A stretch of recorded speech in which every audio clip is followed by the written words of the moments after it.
Mmh.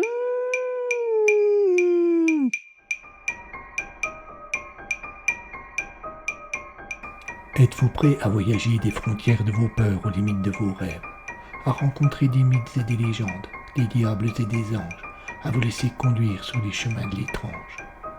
Arcanum Fabulas. Saison 8.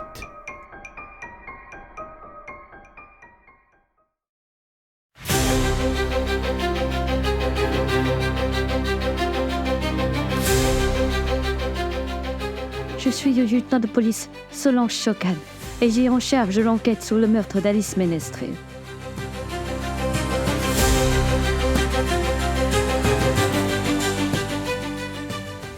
Au départ, tout pouvait sembler simple et limpide. Mais comment résoudre un meurtre qui se répète plusieurs fois?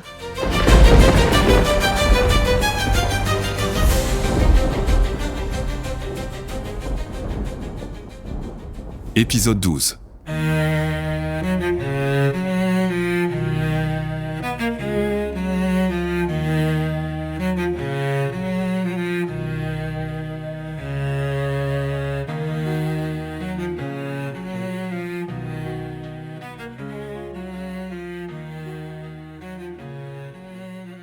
Sokan soupira. Elle referma le livre et le jeta sur son bureau dans un geste de désespoir. Je crois que j'ai assez lu de conneries pour aujourd'hui. Assis au bureau d'en face, Isaac était plus persévérant et continuait à tourner les pages de son ouvrage et à les lire avec un semblant d'attention. Vous voulez un café? Demanda le lieutenant en se levant. Non merci. Répondit le major sans bouger la tête. Vous êtes persévérant comme type. Félicitations.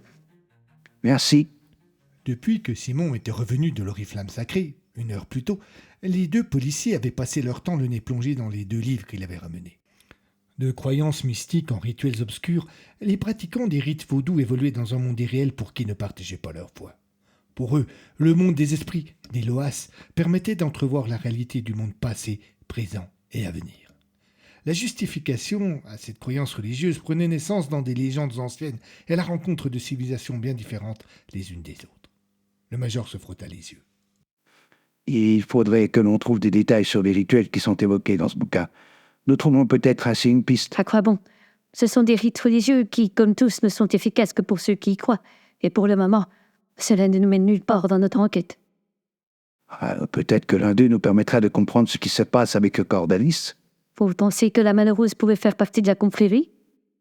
Non, Répondit Isaac sans hésiter. mais imaginez que l'on soit victime. Si c'est le cas, nous n'aurions plus affaire à des fervents croyants un peu démenés, mais à de dangereux psychopathes.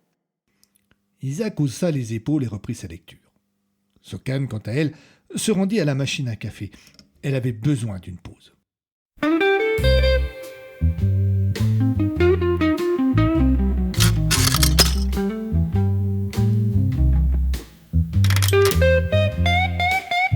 Votre boisson est en cours de préparation.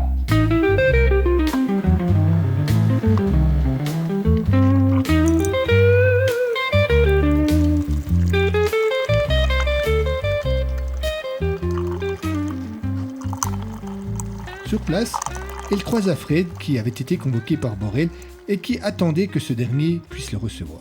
Et tu sais ce qu'il te veut? Alors, pas la moindre idée. Franchement, j'ai mieux à faire que de venir m'emmerder ici. Votre boisson est prête. Il but une gorgée de café qu'il venait d'acheter à la machine et fit la grimace. Putain, c'est toujours aussi chaud leur truc. Et tu ne sais même pas pour quelle affaire. Je te dis que non, et de toute façon, La voix de Borel résonna au bout du couloir, sans vraiment sortir de son bureau. Il appelait le médecin le rejoindre. Ce dernier s'excusa, posa son gobelet sur la petite table de l'espace détente et se dirigea vers le bureau du commandant, en lançant une de ces boutades banales dont il avait le secret. le devoir m'appelle. Sokan lui fit un sourire et s'installa sur un fauteuil avec son portable pour finir sa tasse de café, avant de se replonger dans les croyances de la confrérie.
se précipitait dans la tête de Marc.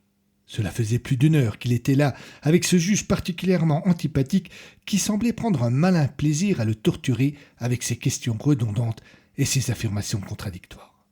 Il passait aisément d'un « Nous n'avons pas grand-chose contre vous » à un plus inquiétant « Nos preuves sont accablantes. Même vous ne pouvez pas nier que sur la vidéo que nous avons trouvée, c'est vous et vous seul qui sortez le corps d'Alice Ménestrel de votre coffre. » Les timides tentatives de Maître Valois pour défendre son client se heurtaient tout le temps à un sourire mesquin du magistrat, ou pire, à une contre-attaque en règle de ce dernier. « Mon client s'est expliqué sur les raisons qui l'ont poussé à transporter le corps d'Alice Ménestrel dans son coffre. Il a commis une faute, certes, mais en aucun cas cela veut dire qu'il est l'auteur du meurtre. » Maître Valois, s'il vous plaît. Vous savez comme moi que cette affaire n'est pas commune. Même si je n'ai pas des années d'expérience, je n'ai jamais entendu parler d'un cadavre qui disparaît et réapparaît ainsi. Le meurtrier, car c'est sans aucun doute lui qui s'amuse à cela, est un pervers. À quoi cela peut-il lui servir à part voir la famille de sa victime souffrir? Justement, sachez que mon client n'est pas un pervers. Le juge eut un petit sourire. Il se pencha en avant, fixa l'avocate droit dans les yeux et parla comme si Géraud était absent. En tout cas, à minima, il a participé à l'une des disparitions de ce corps. L'avocate n'eut pas de réponse, et le magistrat apporta un point final à sa démonstration par un sourire froid. Il se recala contre le dossier de son fauteuil, mais alors qu'il allait reprendre son interrogatoire, son téléphone sonna.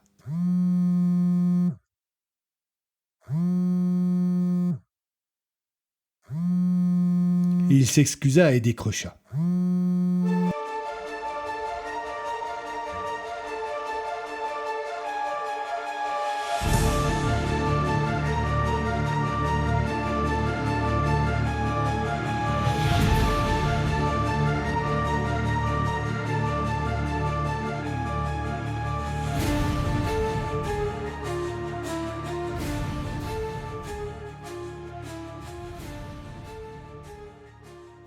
La belle assurance que Wolf affichait sans gêne depuis le début de l'interrogatoire s'évanouit d'un coup. Cela put se lire sur son visage qui se ferma brutalement. Sophie Valois, qui par son métier avait développé un sens poussé de l'observation, le remarqua de suite et commença à le fixer pour traquer le moindre indice susceptible de la renseigner sur ce qui était en train de se passer.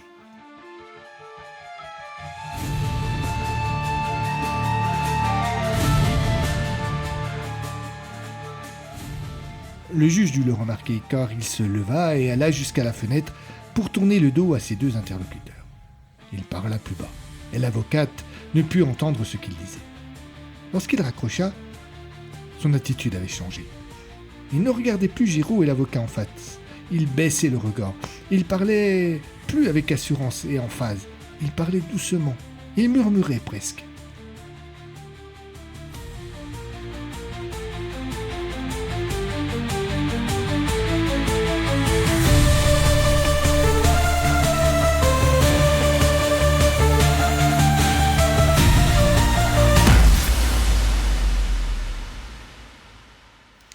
Nous allons en rester là pour aujourd'hui, dit-il en reposant le combiné du téléphone sur son socle. Je vous recontacterai dans les meilleurs délais. Mais, intervint l'avocate, je voulais faire une demande de remise en liberté pour mon client et... Désolé, maître, cela ne sera pas pour cette fois. Trop de zone d'ombre. Il fit signe au policier de faction d'emmener le suspect. Malgré une dernière tentative de Sophie, le juge resta sourd à sa demande.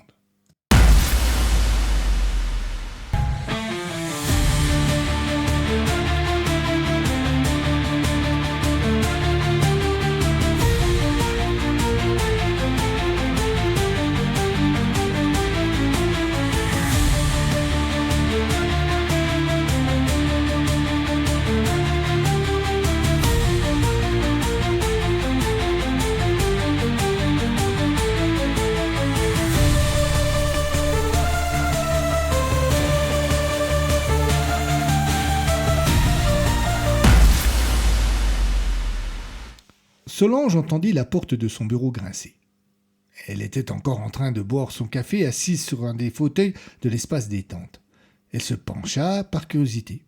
Isaac, toujours son bouquin à la main, fouillait le couloir à sa recherche.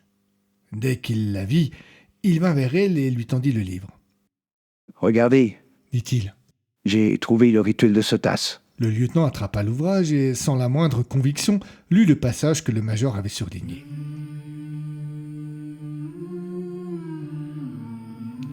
À l'opposé de son frère, le Gédé Cassius, le Gédé Sotas a la peau blanche.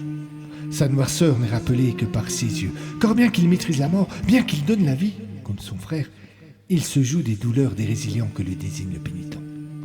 Jusqu'à ce que la carte soit donnée, il partage avec son frère le sort des résilients, puis il les abandonne quand le pénitent vient payer sa dette.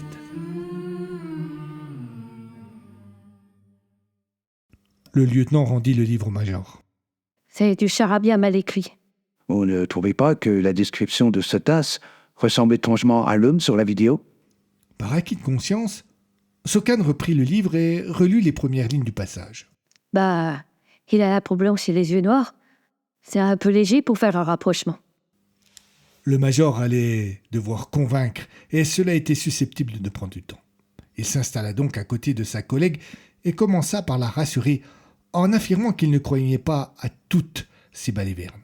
En revanche, précisa-t-il après avoir bien insisté sur sa rationalité, certains marteaux, et c'est le terme qu'il employa, eux n'ont pas de doute sur la vérité de tout ça. Et peut-être que... Il fit face à une série de questions du lieutenant qui, cependant, petit à petit, se laissa convaincre par cette approche. Je résume. Dit-elle finalement. Pour vous, on est face à une bande d'illuminés qui utilise une religion peuplée d'esprit et de vieux rituels un peu magiques. C'est ça. La peinture blanche sur le visage du type sur la vidéo avec les yeux et la bouche cerclée de noir, c'est une façon de représenter Sotas. D'accord. Mais il reste une question. Laquelle? Les différentes blessures sur le corps de Ménestrel. C'est un fait. Le major resta sans voix. Devait-il aller jusqu'à considérer que ces fadaises étaient en fait réelles? Il s'y refusait. Heureusement, le lieutenant mit en pause son inquiétude. Peu importe. Dit-elle. Chaque chose en son temps. Commençons par trouver ces malades et on verra ensuite. À la propriétaire de l'Oriflamme sacrée, pas devoir collaborer davantage. Elle se leva et jeta son gobelet vide dans la corbeille. Comme elle allait regagner son bureau, elle lui ferait sortir de celui du commandant. Elle vit de suite qu'il était inquiet.